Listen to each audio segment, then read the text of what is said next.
Astaghfirullahaladzim. Astaghfirullahaladzim. Allazi la ilaha illa huwa.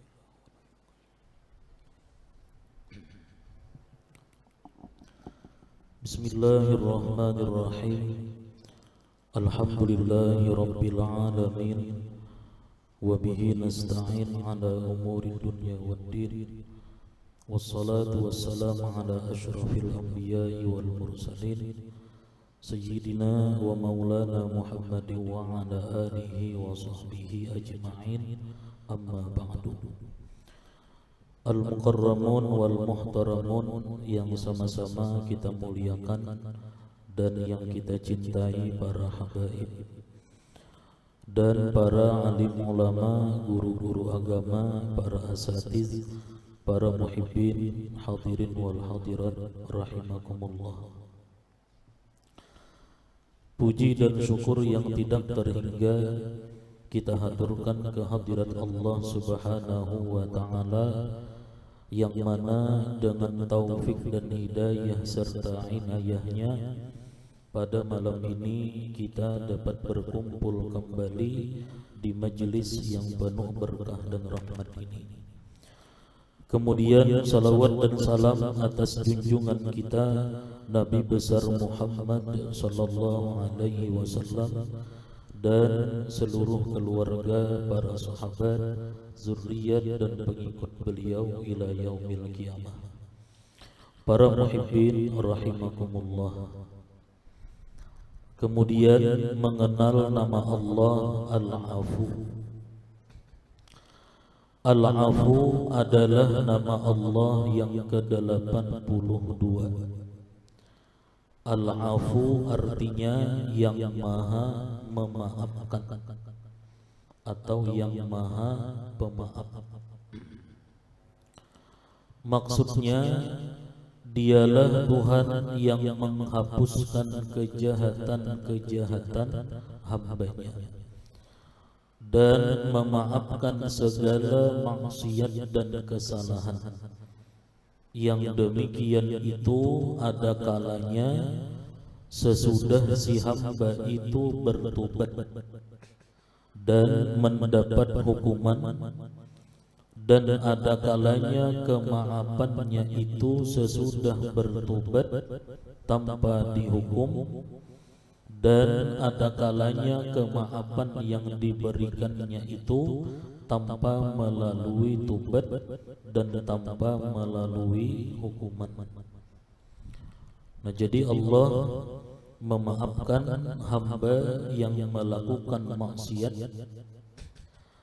Yang pertama, ada kalanya sesudah si hamba itu bertobat dan mendapat hukuman. Jadi sesudah bertobat dahulu, kemudian diberikan hukuman oleh Allah, nah hanyar si hamba tadi dimaafkan oleh Allah Subhanahu wa ta'ala. Itu yang pertama. Sesudah hamba tadi bertobat, kemudian diberikan hukuman oleh Allah, nah hanyar hamba tadi dimaafkan oleh Allah Subhanahu wa ta'ala. Dan ada kalanya kemaafannya itu sesudah bertobat tanpa dihukum. Nah, yang kedua, bisa Allah itu memaafkan hamba yang melakukan maksiat tadi, nah sesudah bertobat, nah tanpa diberikan hukuman oleh Allah. Begitu hamba tadi tobat, langsung diampuni oleh Allah, nah tanpa diberikan hukuman. Dan ada kalanya kemaafan yang diberikannya itu tanpa melalui tobat dan tanpa melalui hukuman. Nah, yang ketiga, bisa Allah itu memaafkan hamba yang melakukan maksiat tadi tanpa melalui tobat dan tanpa melalui hukuman. Si hamba tadi tobat kada, dihukum kada oleh Allah, nah tetapi dosanya dimaafkan oleh Allah Subhanahu wa ta'ala. Nah, jadi macam-macam cara Allah mengampuni hamba yang melakukan maksiat itu.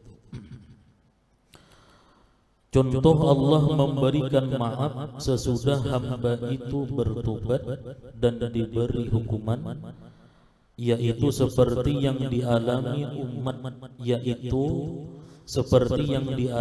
oleh umat Nabi Musa alaihi salam ketika mereka tobat dari menyembah anak sapi.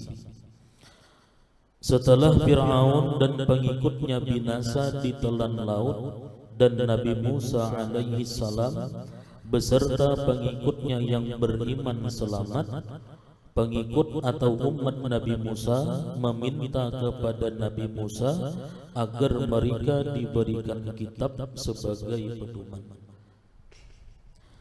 Nah, Allah mewahyukan kepada Nabi Musa untuk mengambil kitab di Jabal Tur Sina dan munajat di sana selama 40 malam. Selama Nabi Musa bermunajat, ada yang menjadikan anak sapi sebagai Tuhan.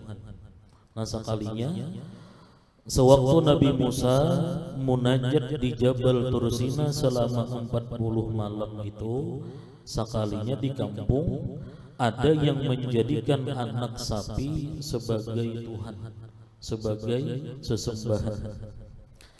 Nah, setelah Nabi Musa pulang dan mendapati umatnya banyak yang kafir, beliau menasihati dan memerintahkan mereka untuk bertobat, dan mereka bisa diampuni. Nah, asal mereka mau dibunuh, itu hukumannya. Jadi kada cukup hanya sekedar dengan tobat. Ini umat Nabi Musa. Jadi orang-orang yang menyembah anak sapi dari umat Nabi Musa itu disuruh tobat, nah kemudian diberikan hukuman dibunuh. Nah, setelah itu hanya diampuni oleh Allah Subhanahu wa Ta'ala. Akhirnya mereka mau bertobat dan dibunuh. Orang yang tidak menyembah anak sapi membunuh mereka yang menyembah anak sapi. Jadi umat Nabi Musa yang kada-umpat menyembah anak sapi, nah itu yang membunuh orang-orang yang menyembah anak sapi tadi.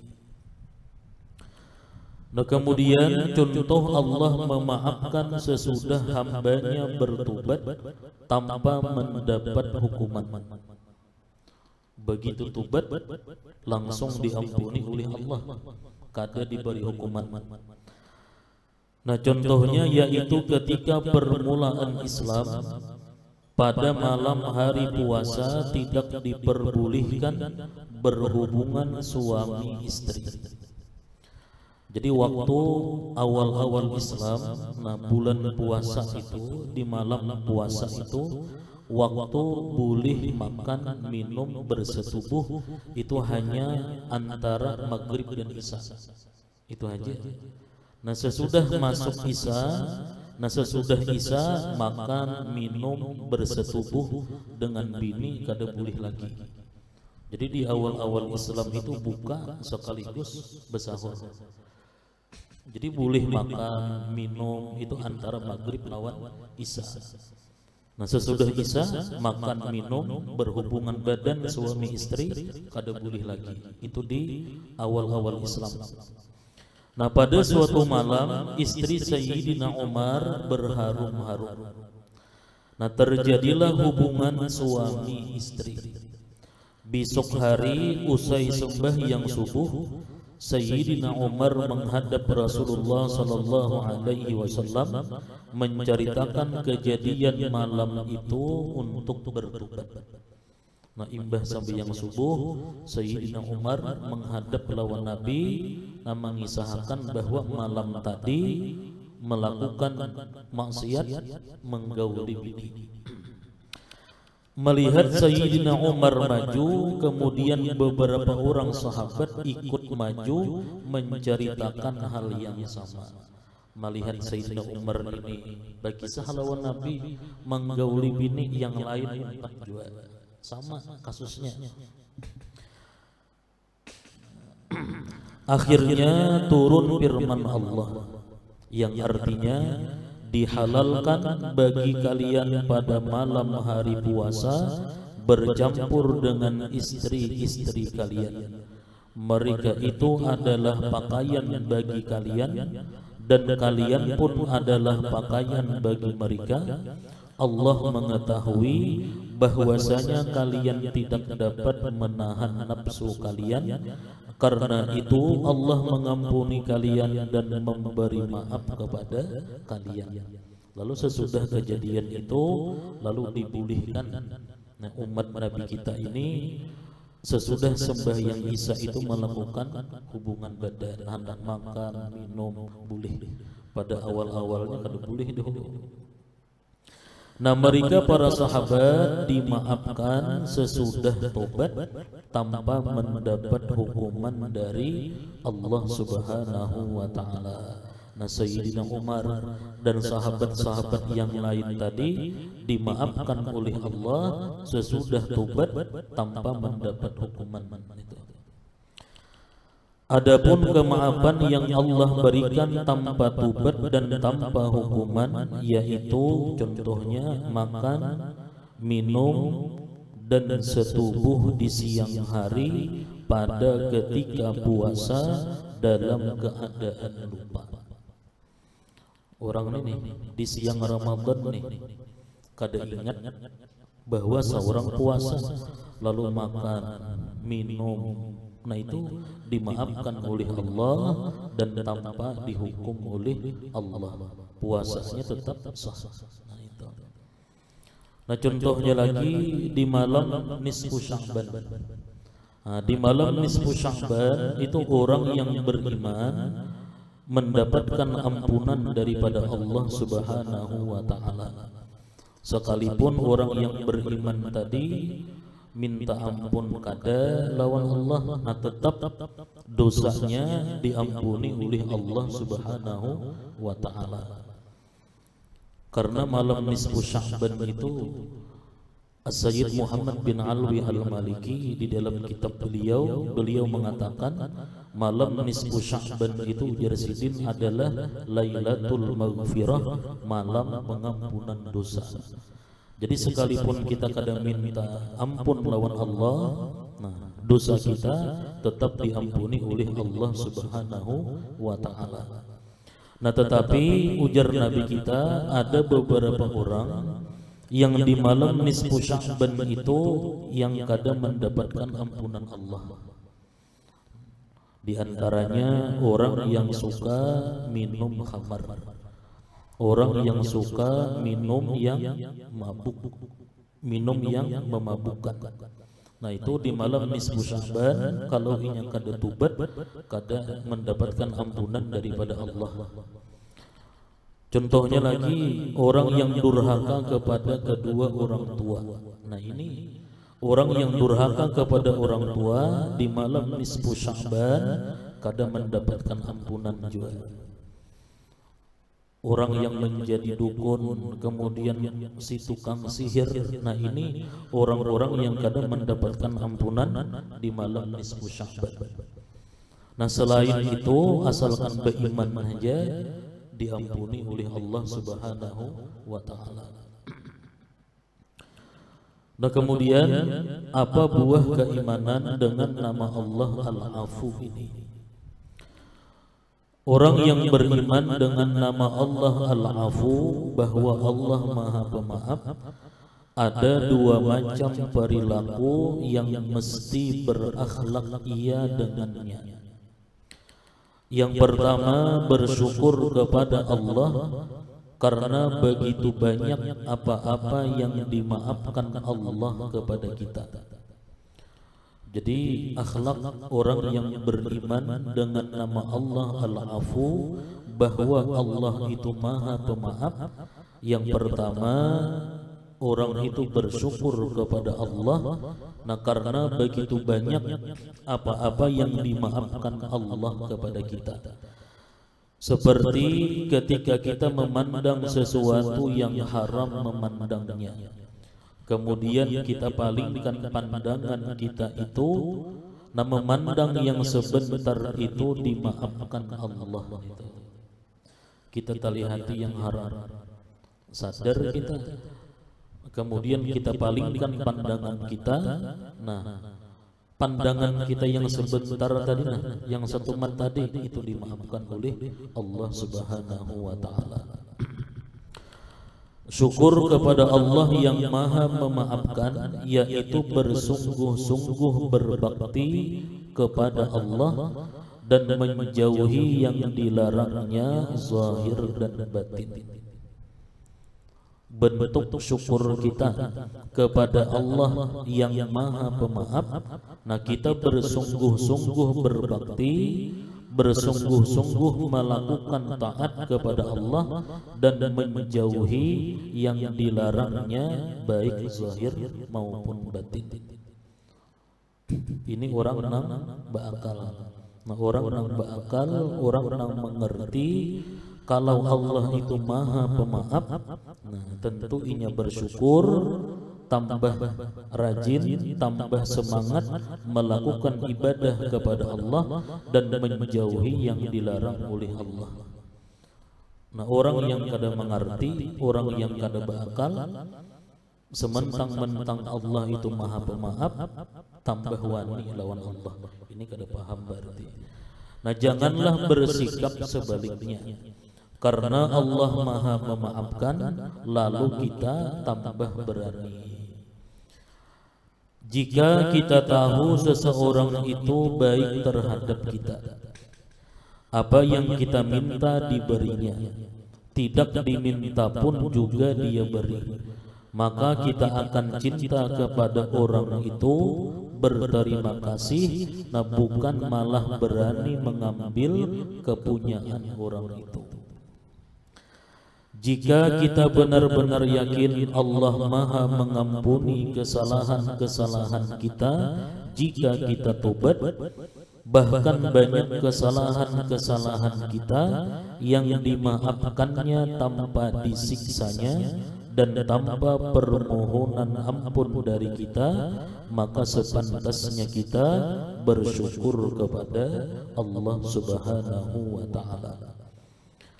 Nah, kemudian akhlak yang kedua, perilaku yang kedua bagi orang yang beriman dengan nama Allah Al-Afu, bahwa ia mampu memaafkan orang-orang yang berbuat zalim kepadanya. Kita mampu memaafkan orang-orang yang berbuat zalim kepada kita, baik orang itu menzalimi kita, diri kita, atau pribadi kita. Ada orang menggibah kita, ada orang memfitnah kita, nah kita maafkan. Nah, bahkan berbuat baik kepada mereka yang menzalim itu, atau mendoakan kebaikan untuk mereka yang berbuat zalim tadi. Diceritakan Abdullah bin Mas'ud radhiyallahu anhu, sahabat Rasulullah sallallahu alaihi wasallam. Nah, beliau pergi ke pasar membawa uang. Nah, sampai di pasar mau berbelanja, uangnya hilang dicupit orang. Nah, jadi Ibnu Mas'ud ini sahabat Nabi, dicupit orang aja juga. Nah, mulai dahulu sudah ada cupit ini. Nah, jadi Ibnu Mas'ud begitu hendak belanja, hendak bayar, duit kada ada. Nah, lalu beliau berdoa yang artinya, ya Allah, jika orang itu mengambil uang itu terdorong karena keperluannya, berikan berkah kepadanya. Dan jika ia mengambil uang itu karena berani melakukan dosa, jadikanlah itu merupakan akhir dosanya. Bahasa kitanya, amun orang tadi mengambil duit ulun tadi karena keperluannya, karena hajatnya, nah berikan berkah lawannya. Nah, seandainya orang tadi mengambil duit tadi karena berani melakukan dosa, nah jadikan ya Allah itu akhir perbuatan dosanya. Sabda Nabi Muhammad sallallahu alaihi wasallam yang artinya, ada tiga yang pasti. Ada 3 yang pasti ujar Nabi. Yang pertama, siapa-siapa yang dizalim lalu ia memaafkan karena Allah, pasti Allah jadikan orang itu mulia di dunia dan di akhirat. Nah, ini Nabi kita berpasti. Siapa-siapa yang dizalim lalu ia memaafkan karena Allah, pasti Allah jadikan orang itu mulia di dunia dan di akhirat. Kedua, siapa-siapa yang meminta-minta untuk memperbanyak, bukan karena hajat. Ini meminta-minta lawan orang untuk memperbanyak. Nah, pasti Allah pakirkan dia. Ketiga, siapa-siapa yang memberi karena Allah, pasti Allah banyakkan hartanya. Asal memberi tadi karena Allah, ikhlas. Menyumbang masjid misalnya, menyumbang gesan punduk karena Allah, pasti ujar Nabi Allah banyakkan hartanya, kada jangan rugi. Berkata sebahagian hukama, ada 3 akhlak orang-orang surga. Pertama, memaafkan orang-orang yang menganiaya atau zalim kepadanya. Jadi yang pertama, akhlak orang-orang ahli surga itu, nah sewaktu mereka di dunia memaafkan orang-orang yang menganiaya atau zalim kepadanya. Kemudian yang kedua, memberi kepada orang yang tidak mau memberi kepadanya. Orang ini kada pernah memberi kita, amun kita minta lawannya kada harapan diberinya. Tapi bila inya minta lawan kita beri terus, nah berarti kita ada berisi akhlak orang-orang ahli surga. Yang ketiga, berbuat baik kepada orang yang berbuat jahat kepadanya. Nah, orang berbuat jahat lawan kita, nah kita doakan. Sekurang-kurang berbuat baik kepada orang yang menzalim itu, kita doakannya. Di padang mahsyar nanti akan dikumpul seluruh manusia. Lalu ada pengumuman dari malaikat. Ujar malaikat, hendaklah maju orang-orang yang mulia. Lalu maju orang yang sedikit. Lalu ada maju sekelompok orang, sedikit orangnya. Nah kemudian mereka disuruh masuk surga. Setelah masuk surga, mereka ditanya, mengapa kalian masuk surga begitu cepat, sedangkan orang-orang di sana di padang mahsyar masih sibuk dengan urusan masing-masing. Nah mereka menjawab, ujar mereka, nah kami sewaktu di dunia amalan kami, nah apabila kami dizalim kami sabar. Apabila kami dijahati, kami memaafkan, dan jika kami diganggu, kami tidak melawan. Di zaman Rasulullah Sallallahu Alaihi Wasallam ada laki-laki miskin. Si laki-laki miskin tadi berdoa, nah doanya, ya Allah, hamba tidak punya harta untuk bersedekah. Nah siapa-siapa yang menggibah atau memfitnah hamba, maka hamba sedekahkan kepadanya. Artinya hamba kadang menuntut. Kemudian Allah mewahyukan kepada Nabi Muhammad sallallahu alaihi wasallam, nah ujar Allah, katakan kepada orang itu, telah ku ampuni baginya. Nah, jadi bagus ini kita hendak gurih.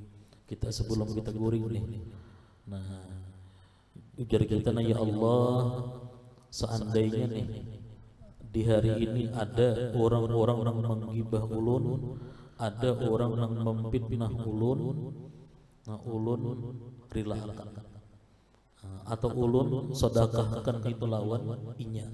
Nah bila kita kawan macam itu, maka kita yang diampuni oleh Allah Subhanahu wa Ta'ala. Nah pemaaf adalah sifat ahli surga. Sedang lawannya yang wajib kita jauhi adalah pendendam. itu wajib kita menjauhi. Hadis Nabi Muhammad sallallahu alaihi wasallam, al-mu'min laisa bihaqud. Artinya orang yang mukmin itu bukan pendendam. Bagaimanapun dosa dan kezaliman yang orang lakukan kepada kita, walaupun ia tidak minta maaf kepada kita dan kita mampu memaafkannya, maka itu merupakan anugerah yang sangat besar yang Allah berikan kepada kita. Kita ini diberikan Allah hati nang mampu memaafkan orang yang menzalim kita, berarti kita diberikan Allah anugerah yang sangat besar sebenarnya. Nah, dendam kata ulama sebabnya yang pertama, ada orang yang menyakiti kita, sedang kita tidak mampu membalas atau memaafkannya. Itu sebab yang pertama. Kenapa orang itu mau dendam?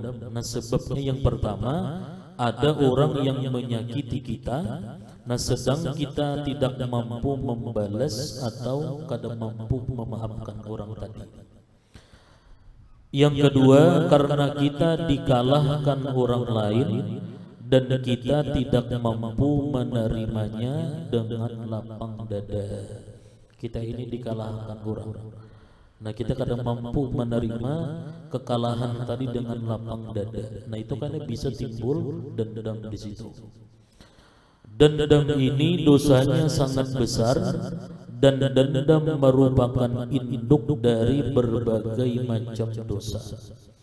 Kenapa dendam itu dosanya besar? Karena yang namanya dendam ini bisa menimbulkan berbagai macam dosa. Di sini disebutkan ada 9 dosa yang timbul daripada dendam tadi. Di antara dosa-dosa yang ditimbulkan karena dendam, yaitu yang pertama hasad, yaitu ingin agar nikmat yang ada pada orang yang ia dendami itu habis dan jadi sengsara. Hasad itu kan menginginkan nikmat dari orang lain itu hilang. Inya ingin orang yang ia dendami itu sengsara. Nah, sedangkan menghendaki sengsara kepada orang mukmin adalah dosa besar. Nah, kemudian yang kedua, syamatah. Syamatah itu yaitu gembira kalau orang yang ia dendam itu dapat musibah. Kita ini sarik lawan orang, dendam lawan orang.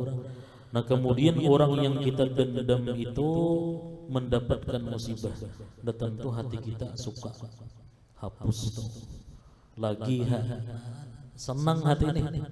Ketulahan lawan aku sakoto. Nah, jadi timbul syamatah gara-gara dendam tadi.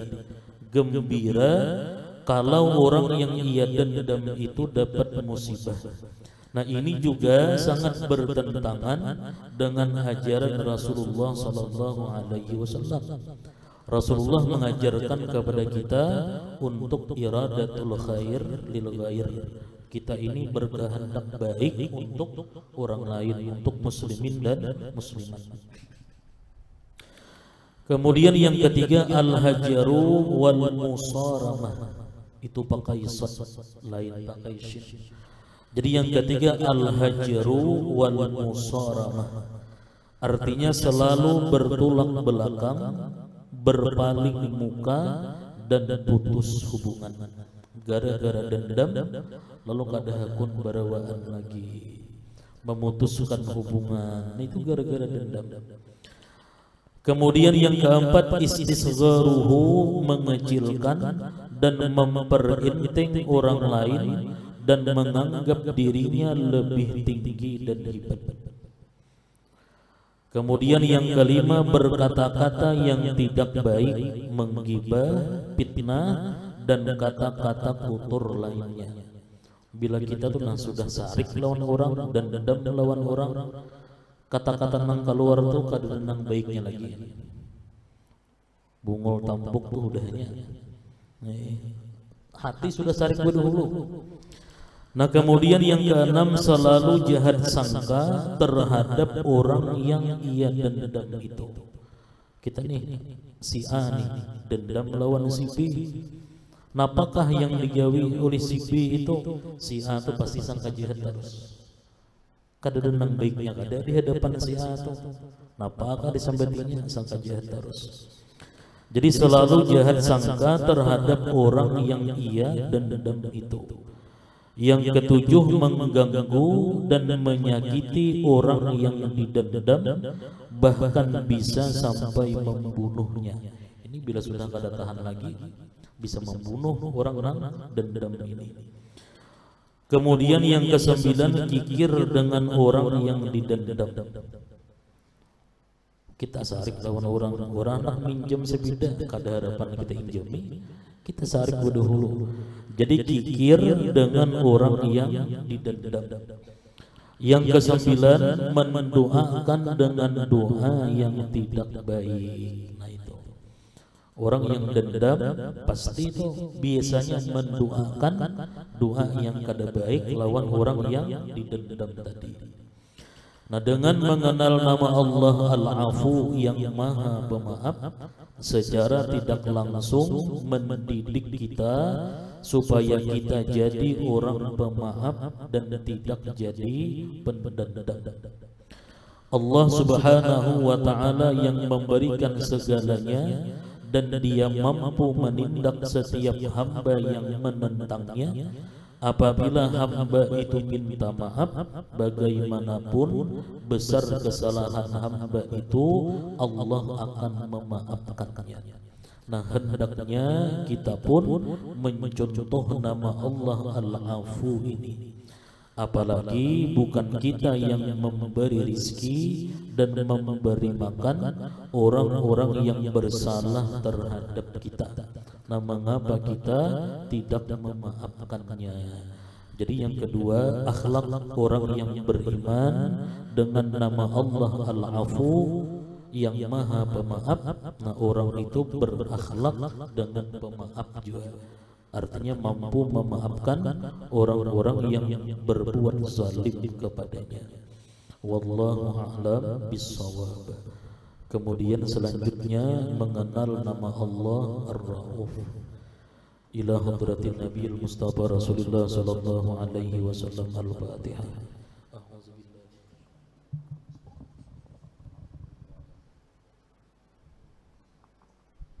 Iyyaka na'budu wa iyyaka nasta'in ihdinas siratal mustaqim siratal ladzina an'amta 'alaihim ghairil maghdubi 'alaihim.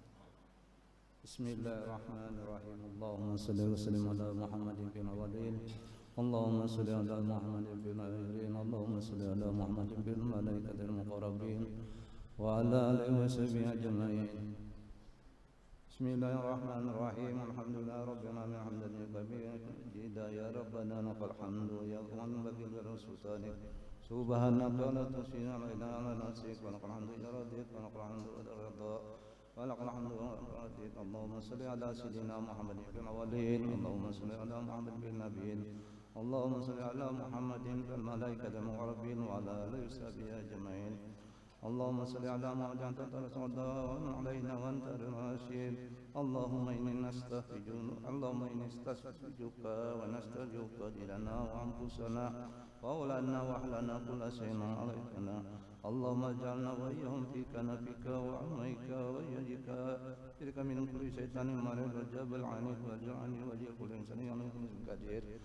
Allahumma inna bittaqwa istiqamah wa inna mujibatid damma al-halal wal malal innaka sami'ud du'a. Allahumma bi jamalika wa jalalika sayyidina Muhammadin wa ala alihi wasallam warjuna ala mutawati rajatina ya rahman sallallahu sayyidina Muhammadin wa ala sayyidina. Allahumma fir lana dhunubana wa walidina wa shaykina wa alimna wastadna jami'al muslimin wal muslimat wal mu'minin wa mu'minat. Rabbana taqabbal minna innaka sami'ul 'alim wa tub 'alaina innaka tawwabur rahim. Allahumma arina haqqa wa qawlina tinaba wa arina batila tinaba. Allahumma inni nas'aluka ridhaka jannah na'udzu bika min sakhatika wan nar. Allahumma inni nas'aluka ridhaka jannah na'udzu bika min sakhatika wan nar. اللهم إني نسألك رزق الجنة نعوذ بك من سخطك والنار واعف عنا يا الله واعف عنا يا رحمن واعف عنا يا رحيم واعف عنا يا أولادنا وجميع المسلمين Ya Allah, ya Rasulullah, ampunilah dosa-dosa orang tua kami, ampunilah guru kami, ampunilah saudara kami, ampunilah ikhwani, ampunilah ya Rahman Rahim. Rabbana taqabbal minna innaka sami'ul alim wa tub alaina innaka tawwabur rahim. Rabbana zalamna anfusana wa illam taghfir lana wa tarhamna lanakunanna minal khasirin. Sallallahu rabbuna ala nurul mubin amadal mustafa sayyidil mursalin la alihi wasallam. Sallallahu rabbuna ala mubin amadal mustafa sayyidil mursalin masabi ajal. Sallallahu rabbuna ala mubin amadal mustafa sayyidil mursalin la alihi wasallam jama'a. Sallallahu Sayyidina Muhammadin Rasulullah Sallam fi kabuli hajati wa hajati muslimin wa hajati mu'min wa qul la ilaha illallah Muhammad Rasulullah. Rabbana atina fid dunya hasanah wa bil akhirati hasanah wa qina adzabannar. Wa sallallahu ala sayyidina Muhammadin nabi ummi wa ala alihi wasallam. Subhanallati amma yasifun wa sallallahu alhamdulillah rabbil alamin. Taqabbalallahu minkum